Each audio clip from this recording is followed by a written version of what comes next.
I remember Zatch Bell from my after-school Toonami watch sessions.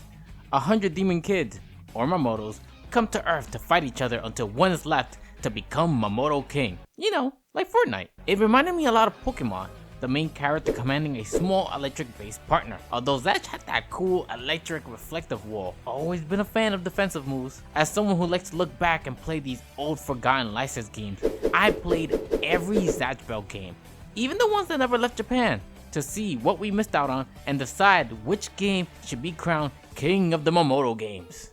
Zatch Bell Electric Arena is one of the 3 Zatch Bells we got here in the West.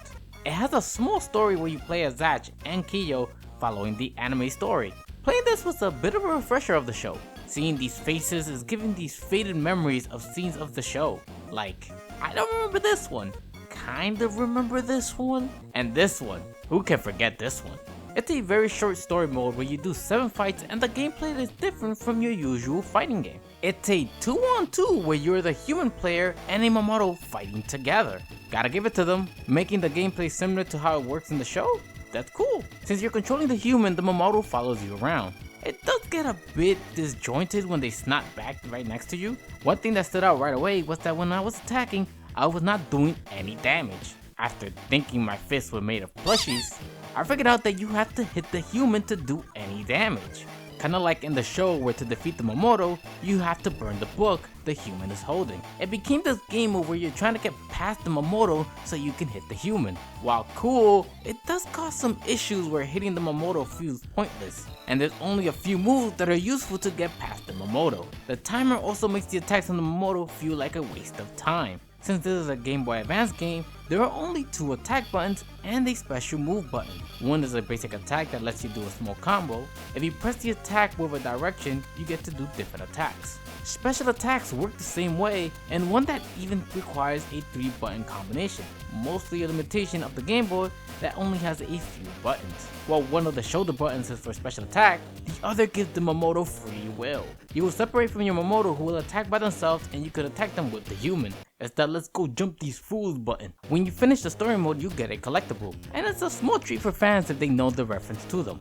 If you want to get them all, you have to play the other modes. We have a challenge mode, which is basically arcade mode, and a survival that is the same thing, but you can only recover a bit of health between fights in survival. If you had a friend with a Game Boy, the link cable, and the same game as you should probably go play the lottery, but it lets you play against them. To break up the pace, the game has 4 minigames. As for the characters, I was surprised by how many they have. It starts with only showing you 6, but it actually has 12 of them, with 12 stages as well. The contrast between the 2 screens is one of those things that makes you feel like the game had a lot of hidden content. I have to say, this game had a cool gimmick to it. It makes you feel like you're the human giving commands to the Mamodos, and the human only taking damage reinforces that. It's a bit dry on things to do by not only being a fighting game, but also being on a handheld. There were plans to bring the sequel to the West, but it never happened. So, let's take a look at what we missed out on. Zatch Bell Electric Shock of Friendship 2 is the sequel name in Japan. I will be calling it Electric Arena 2 because it is cooler to me. This game got rid of the whole story mode and just gives us arcade mode. In the gameplay department, this game is more of the same. You have a few more attacks you can do, but the bigger change is the meter. You have 2 meters, one for your special moves, and the bottom one needs to be filled up to do your ultimate. It was pretty easy to spam the ultimate move in the last game to win, and I absolutely took advantage of that. It's not cheating against a computer. Since the bottom meter was harder to fill up, it felt much more earned when I was able to perform the ultimate attack. Special moves use a different amount of the meter, and they give you a number so you know which spell you can use instead of trying to guess. Besides that, this game also gives you 4 minigames you can play, making it feel like a staple for the series. Character selection expanded to 16 different characters. I'm always a fan when the game put unexpected or fun characters into the game. In this game, they added 2. Vulcan 300, which is the makeshift cardboard toy that Zatch plays with, and it has a huge drill for an attack. And the girl who is not a Mamodo that bullies Zatch in the show. I am surprised that she's not secretly a Mamodo in this show. It's a sequel to the last game that expanded on what it did well. This is definitely one of the better 2D games this series has, which is frustrating that the game was never released outside of Japan. But how do the 3D games fare? Zatch Bell Full Power Tag Battle is a GameCube exclusive game. It's a port of the first game, but they added 2 new characters, so we'll be playing this one. They added the characters to make up for the gap between the PS2 and this version. This game sort of has a story in the mission mode, but before that, let's talk about the other modes. The game has a time attack, which is the arcade mode with a timer leaderboard. Every game that has an arcade mode is usually a fighting game, and this one is no different, but in 3D. You get 2 attack buttons and 1 special move button. One is the Mamodo doing a combo, and the other is a combo but with the human partner. The human one is better as it's harder for the opponent to dodge, not block, as there is no block button. You'll be rolling around to dodge and recovering from attacks. A little awkward on the GameCube as you need to use the C-stick for that. It makes the game feel very fast, and before I was able to figure out how to recover, the CPU felt brutal. Once I knew, I just started spamming the C button, hoping it timed itself to dodge or recover. Now that the game is in 3D, and you see the size difference between some of the Mamodos and the human, it does feel like grown adults are making kids beat up each other, which is not too far from the show premise. One odd thing is that you can't jump in this game. It felt weird not being able to jump in a fighting game. Worst of all, it deprived me of my best move in fighting games, tactical jump kicks. Instead of the superior jump kicks,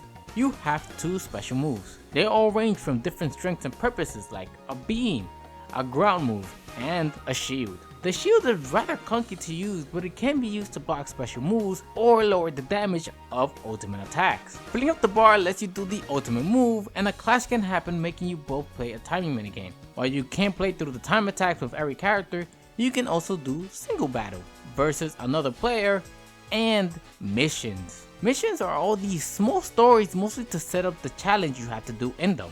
You're required to do things like fill up the meter, block 5 moves, or just win the fight. It's nice to have a mode that is not just straight up beating up your opponent and giving some variety. This mode has a point system where you can level up your characters and make them stronger for other missions. I've never been a fan of level up characters in fighting games, as that seems unfair when you decide to play against an actual person. In the other modes, instead of getting points, you get coins that can be used to buy cards. These cards are just collectibles. If anything, it feels like this section was made specifically to promote the Zatch Bell card game. They even included the commercials of the card games in here as well. Your reward for beating the game was advertisements. As for the characters, there are 10 characters, but if you keep moving to the right, they have 4 hidden characters. I wonder if they did not want to remake the book character selection screen and just show them outside of it. Probably too much money and effort to justify a whole new redesign for only a few characters. In the end, this game is a simple 3D fighter. Not much in the combo department when you only have 2 combo lines, which you just press the same button multiple times. Its biggest gimmick is that you can't block, only roll. It was rather odd, and they clearly knew this was weird when they developed the sequel, Zatch Bell Tag Battle 2, or as it was called in the West, Zatch Bell Mamodo Battles. Unlike the first game, this one has an actual story mode. You get this notebook where you get to visit locations which feel unnecessary. It gives you a small bonus, continues the story, or nothing. It's not much exploration but going through menus and hoping you get everything before continuing the story. Just give me the things as a reward from the fight rather than having me get it by luck. Although there is a good amount of story as you will have multiple characters you can complete it with. Playing the story mode, you'll be doing fights and a lot of the controls are similar. However, they made a major difference. Gone are the rolls and blocks are in. Even with that difference, it does not change the pace or the feel of the game. You still block or roll in the same situations. At best, there are a few hits you won't take damage from with blocking. Your human partner's attack is still the best because it makes blocking irrelevant. There's one new move where the human partner does a special move together with their Mamodo. It's the only additional move, but it looks really cool. A few other things that stood out to me was it was the first time in a while that I heard the invincible Fulgora's voice in English. Yes, I am Italy's hero, the invincible Parco Fulgore! I still can't believe that the Let's Dance song was actually about a man admiring boobs in Japan. That is some slick work from the censorship, especially with all those weird movements he does. They also changed the Ultimate Clash minigames from a timing one to a mashing one, which I'm much better at, so I'm not gonna complain about that. As for the character count, you'd think that the sequel would have more characters, but it has the same amount. I was a bit surprised by this, but the version of the first game released on the GameCube added some movie characters, upping their character count from the original game. Of course, the extras in this game are the trading card game collectibles. I was a bit disappointed in this game. It adds more to do in the single player, but it did very little to expand on the game's combat, which is rather simple. If you are curious as to why I mentioned the card collectibles in both the tag battle games, it's because our next game is the card game. Zatch Bell, the card game for GBA. This was probably the most cumbersome game to play as it is completely in Japanese and it's a card game. Not only did I need my phone to understand the story, but to also understand every card that was played out. This game has an original story, and that is, Gash Bell gets bored and learns about a card game he now plays. There's more in the background that seems to be happening, but that is the starting premise of the game. As for gameplay, it's the Zatch Bell trading card game. This card game does have some unique premises that I want to talk about compared to other card games like the spellbook. You build a pre-constructed deck, but unlike the other card games, you never shuffle it. You pick the order you want the cards to be in, and that is because you put them in the spellbook, similar to the show. It makes you think where you want to put the cards for future predicaments you might find yourself in. You start with a Mamodo and can put up to 3 with their support character cards. Some cards can be either played offensively or defensively, so you can decide how you want to play your card, and they cost a certain amount of mana. Every time you decide to flip a page on your book, you gain mana. This, however, is counteracted by the fact that you make it to the end of the book, you lose the game. It makes your deck both a resource and your life points. If your opponent is able to successfully damage you, it will cause you to flip pages and mess up your game plan as you can't go backwards on the book. While there's a lot more to the card game, you can see the strategy and decision making this card game asks of its player. For what I was able to play, it was fun. Sadly, the game was hard to play since it was completely in Japanese, and playing a card game where reading is fundamental, it gets rather frustrating and tedious. There was a time when this card game had English cards, but it was discontinued, which I think is a shame. I can see people playing Mamodo battles, seeing the cards, and playing this card game. It's a good way to introduce and advertise the game, because who else but a Zatch Bell fan playing these games will want to know about this card game. I do think a lot of the mechanics of the show were translated pretty well into this card game. It was a very unique card game that I was not able to fully enjoy because of the language barrier, but I was able to glimpse at the strategies and unique mechanics this card game had compared to other trading card games. So, let's now check out the only Zatch Bell RPG game. Zatch Bell, Bookmark of the Demon World, has an original story about a Mamodo that uses other books and converts pictures from them into living things. The Mamodo is using this method to become king, but Argarian is upset that innocent bystanders are getting caught up in this and try to find a way to stop them. This game is an action RPG. Reminds me of the Legacy of Goku games with the way you attack and move around the map. You have one button to do your combo attacks and another for special moves. Combo attacks are annoying to land because enemies have better reaction and reach than you. One mechanic that this game shares with the Electric Arena games is that you can detach from the Mamodo and let them attack enemies. Once you do, you're controlling the humans and now you can gang up on the enemy. I'm not a fan of how you still take damage when the Mamodo takes hits in this mode. As you play the game, you get to meet the other Mamodo users who will join you and use them in support attacks. Support attacks are chaotic with things just happening on the screen. They chain on top of each other and you can pick which one you want to do. On top of that, you can switch to your support characters whenever you want, as they have their own health, MP, and attacks. It feels cheap to be able to do this, but some of them are not great fighters and one of them is more of a utility character than an extra fighter. For the RPG elements, the characters will level up and you unlock more attacks. On top of that, you have bookmarks, which are equipment.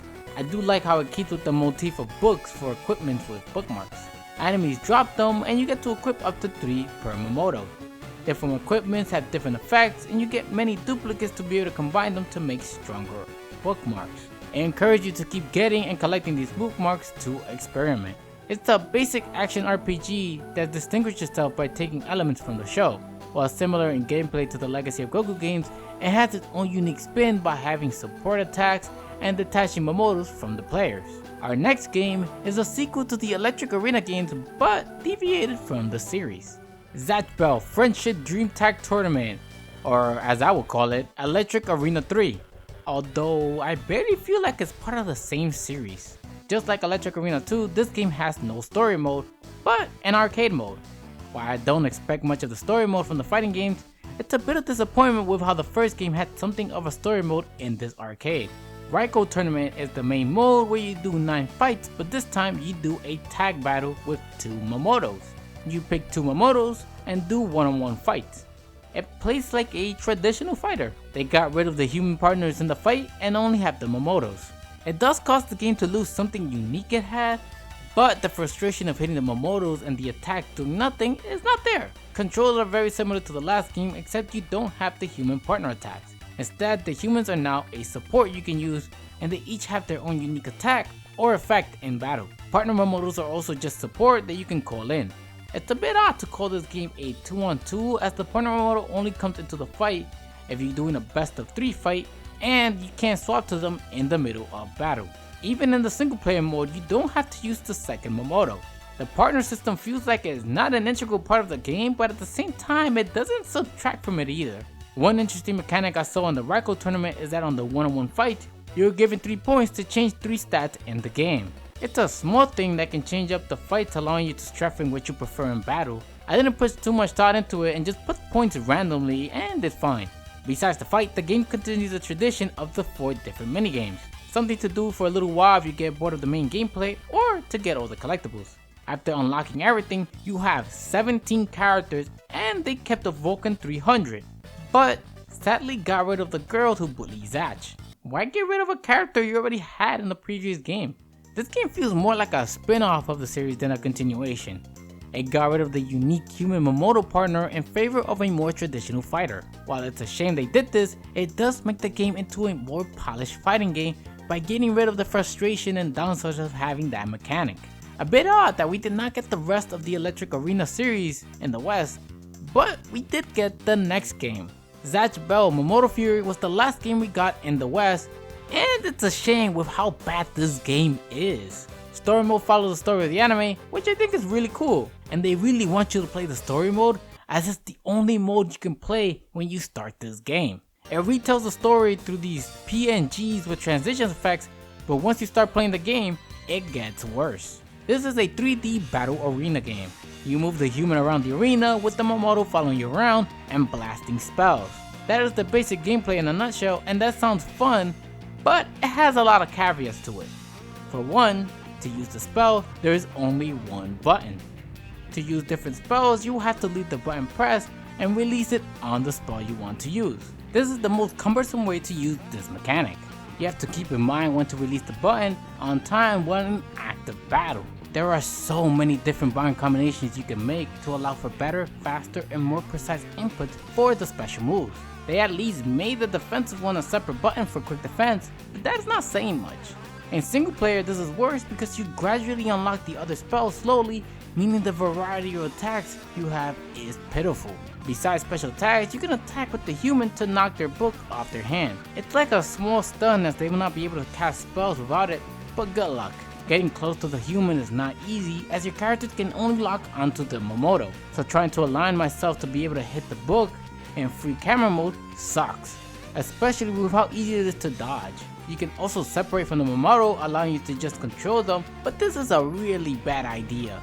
It leaves the human character completely defenseless and an easy target. Somehow the Game Boy Advance game implemented this feature 10 times better than this game. Your best attacks are the spells, but these spells have a bar that once depleted, you will not be able to use for a while. It happens rather easily, so this is basically your only dependable attack, and you just run around until it refills. Even more frustrating is that the environment can interrupt your attacks, so having one of your few attacks blocked by garbage you can't even see sucks. Now you have to wait for the meter to fill up to attack. If you somehow decide to beat this game, you unlock the other modes to play. You could bring a friend to the torture session that is this game, and do a versus mode or some mini games. There are only 2 mini games that allow you to play up to 4 players. It has so few games, and I have a sneaking suspicion that this was done to be able to put the 4-player icons in the back of the package. Once all your friends leave after forcing them to play this game, you get a few more single player games. And there are more single player mini games than there are 4-player ones. This game had so much potential. It felt like it was going to be the game that brings the show into the video game form. And it ended with the developers making it look like the show, but forgot to put the fun in the game. It's a spammy and repetitive 3D projectile game with half-baked mechanics. Let's now cover the last console game and see if it will be a smashing good time. Zatch Bell Go Go Mamodo Fight is a Smash clone. A story mode is similar to fighting games by giving you 4 small low-stakes scenarios you can play. It has the same control scheme as Smash Bros. With 1 attack and 1 special move.